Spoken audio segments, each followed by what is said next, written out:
Software development के लिए कौन सा प्लेटफॉर्म यूज़ कर सकते हैं और वो किस लिए इस्तेमाल किया जा रहा था, वो सारी चीज़ें, और उसमें प्रोजेक्ट क्रिएशन किस तरीके से होती है, वो सब चीज़ें हमने सीखी थी। अब उसी में आगे हम प्रोजेक्ट जब विट में स्टार्ट किया तो आप सारे प्रोजेक्ट विट में ही कंटिन्यू करेंगे कि भाई वहीं पर सारा काम करेंगे ताकि प्रोजेक्ट रनिंग वगैरह सारी चीज़ें जल्दी हो सकें। और इन प्रोजेक्ट जब प्रोजेक्ट भी आएगा तो उसमें भी तुम्हें एज़ कंपैरेटिव के तुम उसको इस्तेमाल करो, जो तुम्हारी क्रिएट रिएक्ट ऐप थी तुम उसको रिएक्ट विट को यूज़ करोगे अपनी प्रोजेक्ट क्रिएशन में भी फ्रंट एंड में।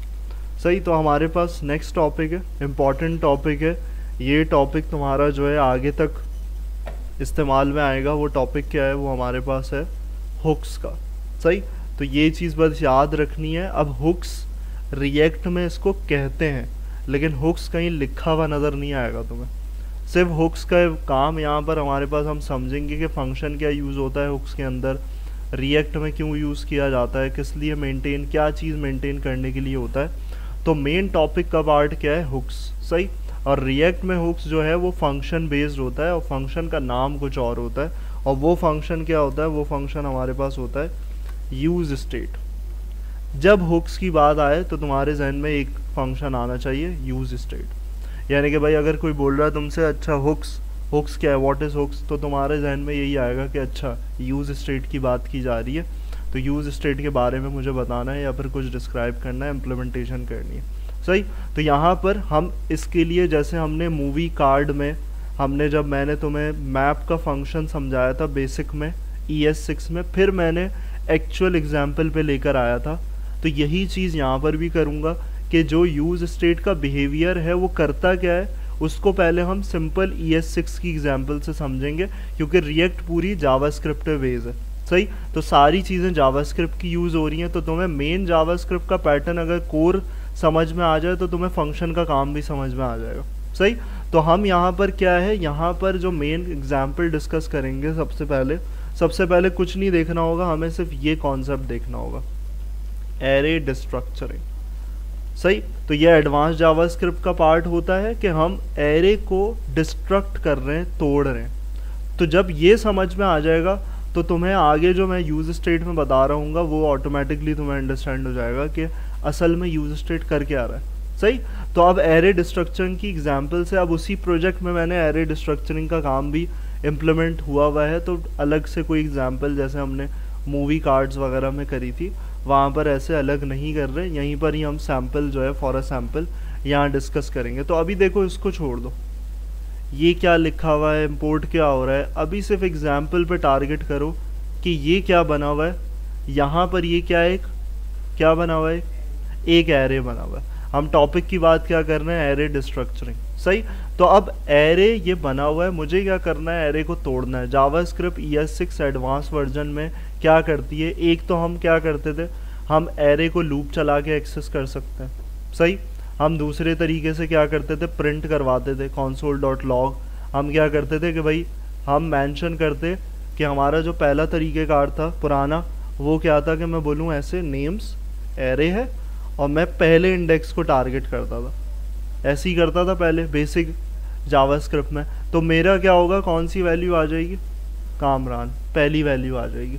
फिर मैंने क्या किया, मैंने दूसरी वैल्यू एक्सेस करनी है, तो मैं क्या करूँगा, मैं नेम से लिखूँगा और आगे क्या करूँगा, इंडेक्स क्या हो जाएगा, 1 हो जाएगा। इसी तरीके से हर इंडेक्स में, अब ये तो हार्ड कोर कर रहे हो, खुद कर रहे हो, बार बार लूप चलाओगे सारी वैल्यूज़ आ जाएंगी। लेकिन एडवांस जावास्क्रिप्ट क्या कहती है, ये सब चीज़ें हमने जावास्क्रिप्ट में सेकेंड सेमेस्टर में डिस्कस करी थी कि यहाँ पर हम इसको डिस्ट्रक्ट कर दें, तो ये एक नया पैटर्न है कि हम डिफरेंट वेरिएबल्स में इसकी वैल्यू असाइन कर दें। हमारे पास मुसलसल एक वैल्यू जो है एक वेरिएबल में स्टोर रहेगी। सही, तो अब एरे से ट्रांसफ़र हो गई वैल्यू, यानी कि पहली वैल्यू कहाँ चली गई, name1 वेरिएबल में, दूसरी वैल्यू कहाँ चली गई, name2 में, और तीसरी वैल्यू कहाँ चली गई, name3 में। और उसको डिफ़ाइन करने का तरीक़ेकार क्या है, स्क्वायर ब्रैकेट्स में, यानी कि रिवर्स कर रहे हो, उल्टा काम कर रहे हो, तुम अपने नेम्स की वैल्यू एरे को तोड़ के डिवाइड करके अलग अलग वैल्यूज़ में दे रहे हो। अब जब तुम ये प्रिंट करोगे तो तुम्हें आउटपुट पता होना चाहिए कि name1 में क्या आएगा, कामरान आएगा, name2 में क्या आएगा, शामिर आएगा, और name3 में हमारे पास क्या आएगा, फर्जीना आएगा। तो ये तीन चीज़ें क्या हुई, टूट गई, इसी को क्या बोलते हैं, एरे डिस्ट्रक्टिंग। यानी कि तुम अपने एरे की वैल्यूज़ वेरिएबल में स्टोर करवा दो एक सिंपल तरीके कार से, तो उससे क्या होगा, तुम्हारे पास ये एरे डिस्ट्रक्ट हो जाएगा, एरे टूट चुका है। यही काम जो है तुम्हारे पास तुम्हारा हुक्स का कॉन्सेप्ट करता है। ये क्लियर हो गया भाई कॉन्सेप्ट, सिंपल सा है एरे डिस्ट्रक्टिंग का। अब हुक्स पे आ जाओ। तो हुक्स में सबसे पहला काम क्या होता है, देखो रिएक्ट लाइब्रेरी है, उसमें हम यहाँ पर क्या कर रहे थे, एक ये कर रहे थे रिएक्ट इम्पोर्ट। अब उसके बाद तुम्हारे पास देखो यहाँ पर एक और पार्ट आ गया यूज स्टेट, यानी कि तुम्हें इसको यहाँ पर इम्पोर्ट करवाना पड़ेगा। और यहाँ पर देखो लिखा हुआ है returns a stateful value and a function to update it, यानी कि ये दो चीज़ें रखता है अपने पास। एक क्या रखता है, स्टेट की वैल्यू, और दूसरी चीज़ क्या लिखा हुआ है, क्या है, फंक्शन। अगर यूज स्टेट की बात आएगी, हुक्स का कॉन्सेप्ट आएगा रिएक्ट में, तो दो चीज़ों की बात होगी, एक उसकी वैल्यू और एक फंक्शन। अब दो चीज़ें कब एक साथ आ सकती हैं मुझे बताओ। यूज स्टेट बैकएंड पे क्या यूज़ कर रहा होगा अपने अंदर, दो चीज़ों को रखवाने के लिए,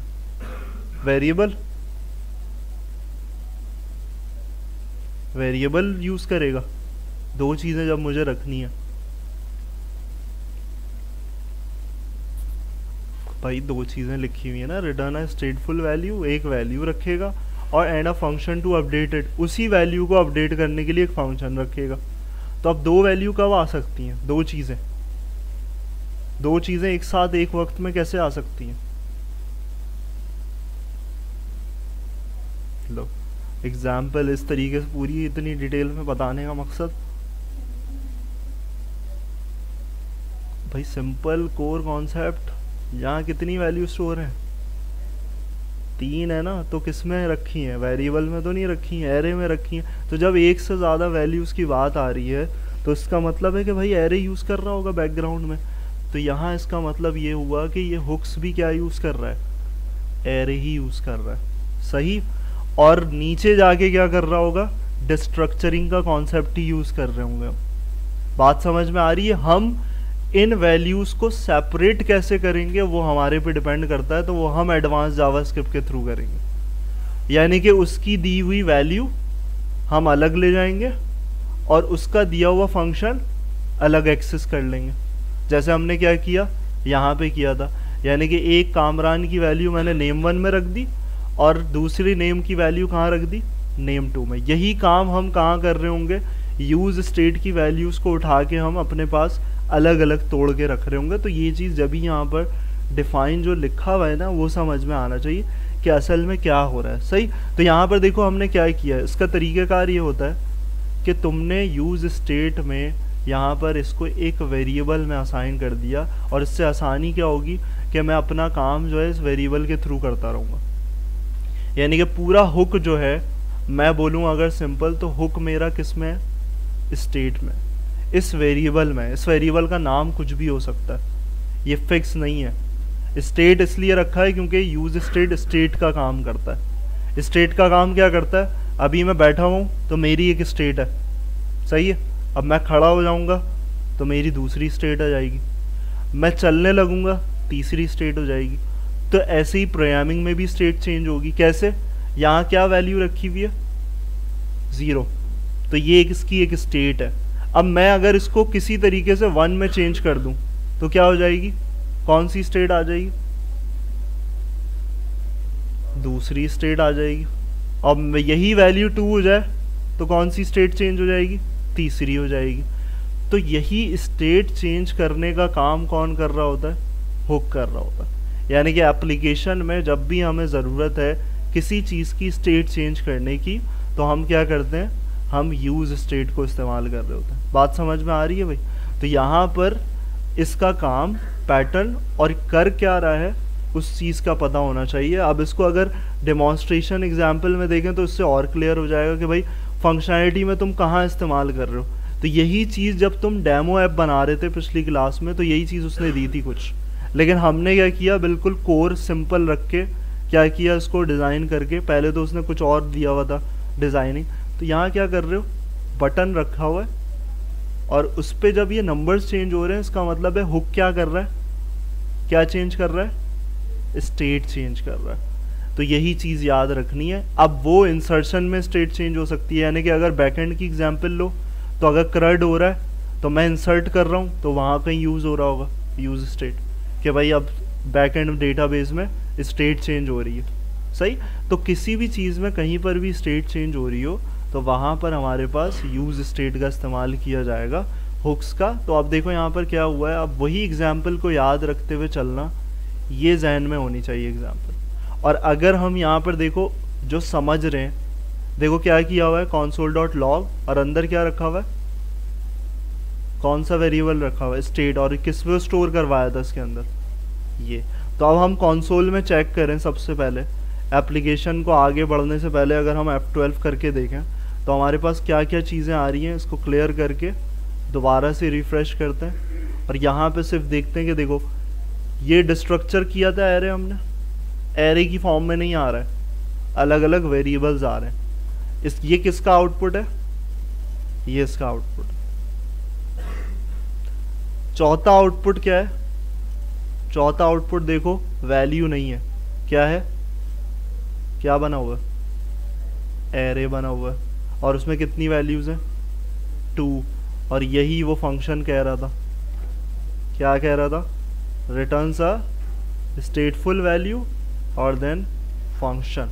तो यहाँ अगर इसको एक्सपैंड करके खोलोगे तो दो ही चीज़ें मिलेंगी। देखो स्टेटफुल वैल्यू में हमने 0 असाइन किया हुआ है तो 0 आ रहा है यूज स्टेट में, और नीचे क्या आ रहा है, एफ का मतलब है, एफ का मतलब क्या है, F stand for function, simple bracket बने हुए हैं फंक्शन। तो ये डिनोट कर रहा है कि भाई एक ये फंक्शन है और एक वैल्यू स्टेटफुल वैल्यू। अब इसी वैल्यू को चेंज करवाने का जिम्मेदारी किसकी है, इस फंक्शन की है, सही।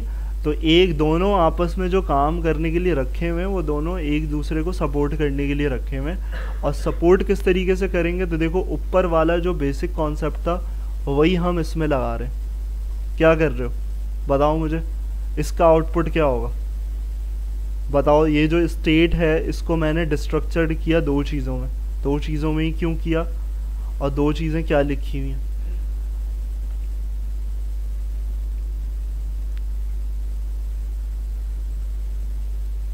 क्या है, एक काउंट का वेरिएबल है और एक सेट काउंट है, क्या है ये दो चीज़ें।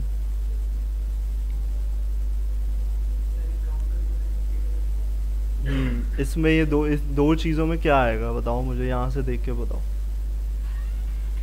इन दो चीज़ों में डिस्ट्रक्चर होके क्या चीज़ आएगी, स्टेट का ही प्रिंट है ना ये वाला चौथा, स्टेट को ही हमने प्रिंट करके देखा है। तो इन दो चीज़ों में क्या नज़र आएगा, वो जो हम डिस्ट्रक्चर कर रहे हैं,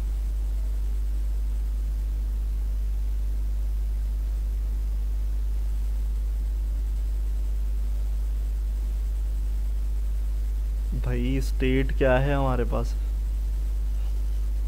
ये क्या है, इसके अंदर क्या रखा हुआ है, यही रखा हुआ है पूरा।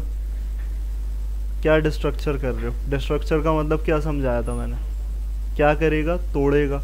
किस चीज़ में तोड़ रहे हो, एक काउंट का वेरिएबल है और सेट काउंट। मैं ये पूछ रहा हूँ इन दोनों चीज़ों में से क्या क्या जाएगा किसके अंदर, पहले वेरिएबल में क्या जाएगा,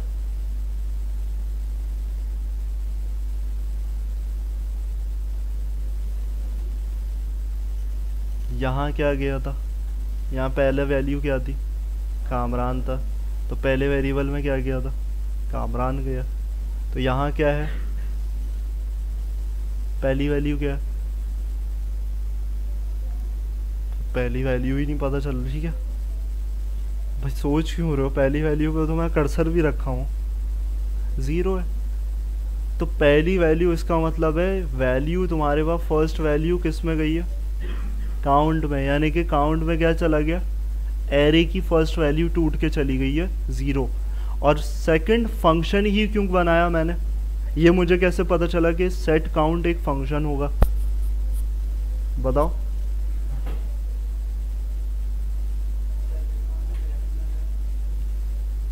क्योंकि मुझे ये पता है कि यूज स्टेट सेकंड चीज़ क्या दे रहा होता है, फंक्शन ही दे रहा होता है। इसलिए हमेशा मैं जब भी यूज स्टेट पे काम कर रहा हूँ तो मुझे पता है कि डिस्ट्रक्चर में पहली वैल्यू वेरिएबल होगी, वेरिएबल में आएगी, और दूसरी चीज़ किस में आएगी, फंक्शन में आएगी। समझ में आ रही है बात? तो डिस्ट्रक्चरिंग ही कर रहे हो। अब मेरे पास दोनों चीज़ें टूट के सेपरेट हो गई। काउंट में मेरे पास एक अलग चीज़ आ गई और एक फंक्शन मेरे पास ग्रैब हो गया किसके अंदर, सेट काउंट। अब इन दोनों को मैं इस्तेमाल कर सकता हूँ, और इस्तेमाल किस तरीके से करूँगा तो देखो बड़ा सिंपल सा तरीका है कि मैं बटन पे एक्शन परफॉर्म करने के लिए एक फंक्शन बना रहा हूँ। डायरेक्ट इस फंक्शन को यूज़ नहीं कर सकते। ये तुम सोचो कि ये तो फंक्शन आ गया, मैं इसी को इस्तेमाल कर लूँ। इसको चलाने के लिए भी क्या करना पड़ेगा, जैसे गधा गाड़ी है तो गधा लगाना पड़ता है आगे, सही है, गाड़ी के आगे, और फिर उस पर बिठाओगे तो हर सपोर्ट चाहिए होती है हर चीज़ की।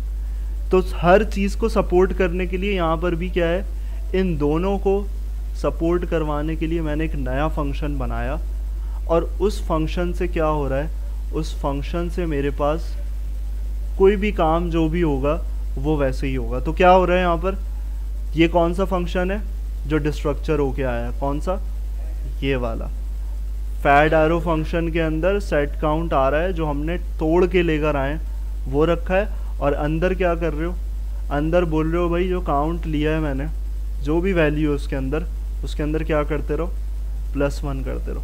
एग्जाम्पल फंक्शनैलिटी नहीं है, कॉन्सेप्ट पता होना चाहिए कि यूज स्टेट का क्या हो रहा है। हुक ये तो बहुत आसान है, लेकिन ये पता होना चाहिए कि टूट कैसे रहा है, यूटिलाइज कहाँ कर रहे हो, और क्या कॉन्सेप्ट है, किस तरीके से चेंज कर रहे हो। तो अब बताओ मुझे कि क्या हो रहा है प्रॉपर तरीक़ेकार, यहाँ पर इसको समराइज़ करके बताओ। फर्स्ट स्टेप में बताओ क्या कर रहे हो, यहाँ पे क्या हो रहा है, फर्स्ट लाइन में जहाँ मैंने हाईलाइट किया हुआ,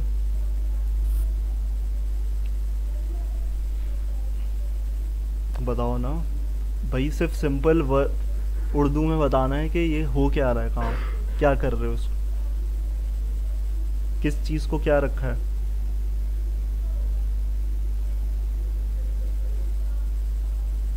भाई करना मैं नहीं बोल रहा कि क्या कर क्या रहा है, मैं पूछ रहा हूँ सिर्फ कि मैंने क्या रखा है ये बताओ, मैंने क्या किया।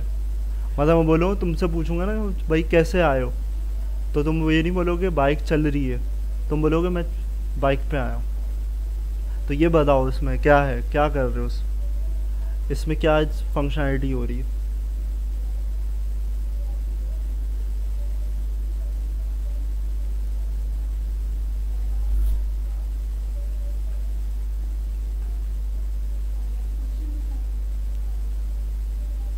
फंक्शन तो पहले से डिफाइंड हुआ हुआ।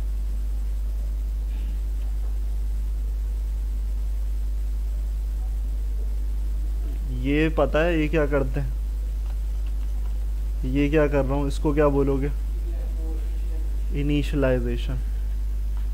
सही, तो इनिशियलाइजेशन हो रही है किसकी, यूज स्टेट। मैं एक वेरिएबल में रख रहा हूँ ताकि इसके अंदर इकट्ठा हो जाए सारा काम। और फिर क्या हो रहा है यहाँ पर, यहाँ क्या किया तुमने, यहाँ पे तुमने चेक कर लिया, सही, चेक कर लिया स्टेट को कि क्या था तुम्हारा कंसोल में। यहाँ क्या कर रहे हो, यहाँ पर क्या किया तुमने,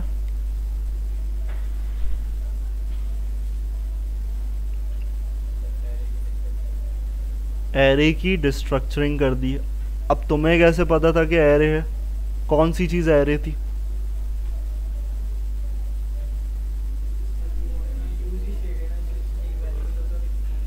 तो यूज स्टेट एक एरे था, तो तुमने लगाया कॉन्सेप्ट डिस्ट्रक्चरिंग का। और डिस्ट्रक्चरिंग में क्या क्या चीज़ें आई तुम्हारे पास, इसको उस अल्फाज में बताना, यहाँ नहीं कि ये वेरिएबल है फंक्शन है। वो जो ऊपर एक स्टेटमेंट में यहाँ पर जब हाईलाइट कर रहा था तो आ रही थी, क्या क्या है,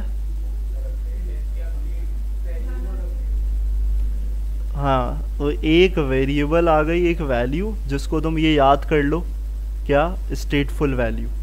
हमेशा यूज स्टेट पहली चीज़ क्या रिटर्न करता है, स्टेटफुल वैल्यू देता है, और दूसरी चीज़ क्या करता है, फंक्शन टू अपडेट इट, यानी कि कनेक्शन है, जो स्टेटफुल वैल्यू आ रही है उसी को अपडेट करने के लिए फंक्शन बना हुआ है। सही, अलग से कोई फंक्शन नहीं है। ये काम किस लिए रखा हुआ है, ये फंक्शन इसलिए रखा हुआ है कि भाई इसकी वैल्यू को अपडेट करवाया जाए, सही, इसको धक्का दिया जाए, तो इसको इसलिए रखा हुआ है। तो और यहाँ पर ये किस लिए है, ये टोटल क्या है, ये क्यों बना रहे हैं हम अलग से एक फंक्शन, डायरेक्ट सेट काउंट को क्यों इस्तेमाल नहीं कर रहे?